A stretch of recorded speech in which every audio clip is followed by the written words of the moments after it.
There was a time where police, fire, and other emergency services were suspended because there was no getting through the storm.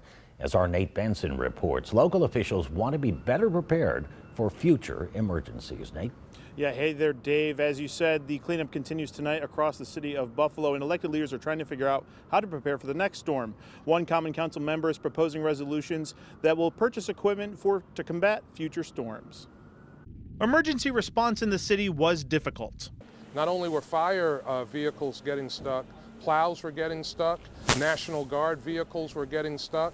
There were periods of zero visibility when, if you could move anyway, you couldn't see in front of you and you had to pull over. And even in those times of complete whiteout, Buffalo Fire still tried to answer the call. The city telling 2 on Your Side that between December 23rd and December 28th, Buffalo Fire responded to 11 working fires that displaced 31 people, and it caused over $1.8 million in damage. And that's not including the dozens, if not hundreds of EMS calls the department answered over that same time period. But as Mayor Brown said, and certainly understand the frustrations that everyone felt during a storm of this historic magnitude.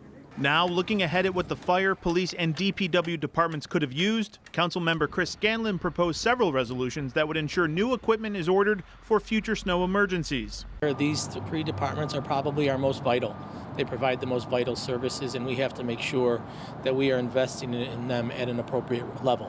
One resolution would amend the current snow plan to include larger storms as well as blizzards. A second to have the DPW, fire, and police departments give an inventory of all of their equipment by January 24th. And a third resolution would amend the spending outlined in the American Rescue Plan by the city to purchase new equipment by those 3 departments. Now, that could include snowmobiles, tracked vehicles, even that fancy vehicle used by state police that could lift a vehicle out of the way as if it was a leaf in the wind. I think all equipment has to be in play. Scanlon also says the council and administration need to look at the number of shelters and if there are enough strategically placed in the city, and whether those should have been staffed and open before the storm, not in the middle of it.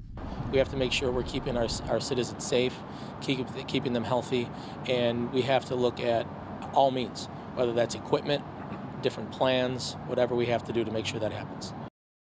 Now, that Common Council meeting will be on January 10th, just after the new year. We will, of course, be following up to follow those developments. Reporting from downtown Buffalo, Nate Benson, Channel 2 News.